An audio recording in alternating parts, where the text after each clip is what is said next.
सर्वेभ्यः नमो नमः। जय श्री राम। सज्जनों, आज हम वट सावित्री व्रत और सोमवती अमावस्या व्रत की चर्चा कर रहे हैं। क्या इस वर्ष मतलब 26 मई 2025 दिन सोमवार को वट सावित्री व्रत और सोमवती अमावस्या क्या दोनों एक साथ कर सकते हैं? क्या शास्त्र के अनुसार सोमवती अमावस्या और वट सावित्री अमावस्या की पूजा कर सकते हैं? क्या दोनों व्रत एक साथ होगा? क्या दोनों व्रत पूजन और जो हम पीपल की परिक्रमा फेरे लेते हैं, वट की परिक्रमा फेरे लेते हैं, क्या दोनों एक साथ कर सकते हैं, एक दिन कर सकते हैं? इसकी शास्त्रीय मान्यता क्या है और शास्त्रों ने इसकी क्या व्यवस्था की है, इस विषय पर चर्चा कर रहे हैं। इस बार भ्रांति बहुत है। कुछ पंचांगों ने सोमवती अमावस्या लिखा है, कुछ लोगों ने नहीं लिखा है। कुछ ने वट सावित्री 27 को कह दिया है और अधिकांश ने 26 को कहा है।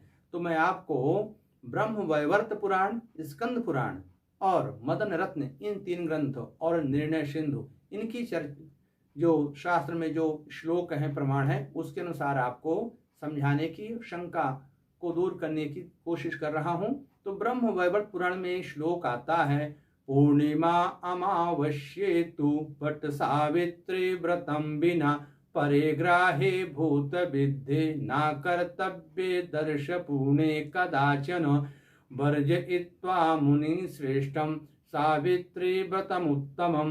ये तो ब्रह्म वैवर्त पुराण ने ये कहा कि अमावस्या और पूर्णिमा दोनों व्रत हैं जो चतुर्दशी के बाद आते हैं। अगर चतुर्दशी से युक्त अमावस्या हो या पूर्णिमा हो तो वह व्रत के योग्य नहीं होती है। लेकिन सावित्री व्रतम बिना, एकमात्र वट सावित्री को छोड़ करके अन्य कोई भी व्रत जो हैं वो चतुर्दशी से युक्त तिथि में नहीं किए जाते हैं। इसीलिए अनेक पंचांगों ने इस बार सोमवती अमावस्या नहीं लिखा है, क्योंकि पहले चतुर्दशी है, दिन में 10:54 तक होने के कारण सोमवती अमावस्या दूषित हो गई।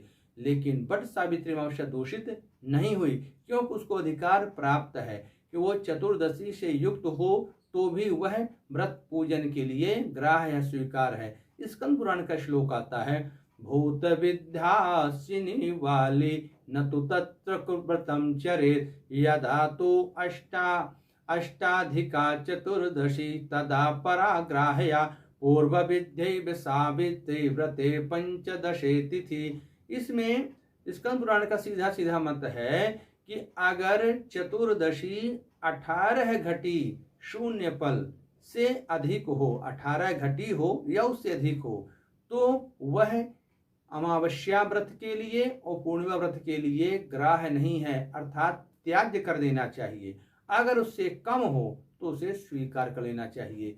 तो इस सिद्धांत के अनुसार वट सावित्री तो कोई दिक्कत ही नहीं है, वो तो निर्विवाद है कि वट सावित्री चतुर्दशी से युक्त ले लेना चाहिए, उसमें कोई दोष नहीं। वैसे भी वट सावित्री मध्याह्न व्यापिनी, जो दिन में 10 बजे से लेकर के 1 बजे तक हो, वही वट सावित्री के लिए उचित होती है। तो 26 मई दिन सोमवार को हमें मध्याह्न वाली वट सावित्री अमावस्या मिल रही है, इसलिए सभी को 26 मई को वट सावित्री अमावस्या का व्रत पूजन करना है, लेकिन सोमवती नहीं करना है। सोमवती के लिए एक सिद्धांत ये काम करता है कि सोमवती हमेशा उदय व्यापिनी लेनी चाहिए। अधिकांश ग्रंथों का मत इसमें रहता है कि सोमवती केवल हमें उदय व्यापिनी लेनी चाहिए और वट सावित्री हमें मध्याह्न व्यापिनी लेनी चाहिए।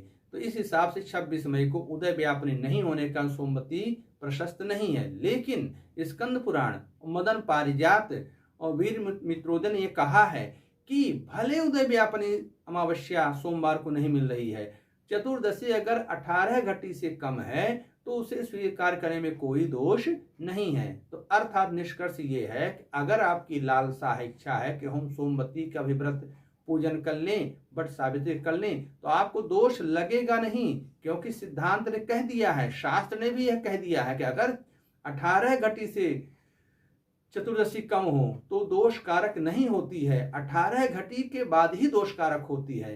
तो इस हिसाब से तो सोमवार को सोमवती अमावस्या आप कर सकते हैं, आपको दोष नहीं है, और नहीं करेंगे तो भी आपको दोष नहीं, क्योंकि शास्त्र ने पहले कहा है कि वट सावित्री को छोड़ करके कोई भी व्रत पूजन चतुर्दशी वाले दिन नहीं करना चाहिए। इस हिसाब से आप दोष मुक्त हैं, क्योंकि 26 मई को पहले सुबह चतुर्दशी है, फिर अमावस्या है, इसलिए वह अन्य व्रत के लिए त्याज्य हो गई, केवल वट सावित्री के लिए ही स्वीकार है।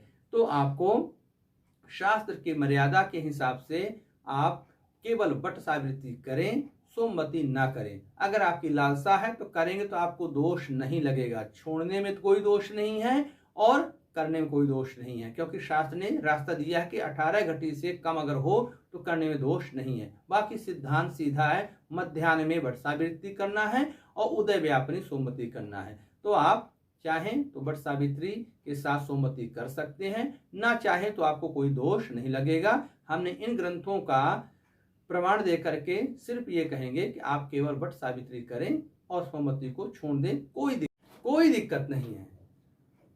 और अगले वीडियो में कुछ नई बातें लेकर के आएंगे। आपका जीवन मंगलमय हो, सोमवती अमावस्या और वट सावित्री की शुभकामना, और आपके घर में सुख समृद्धि शांति भगवान नारायण भोलेनाथ की कृपा से बनी रहे। जय श्री राम, धन्यवाद।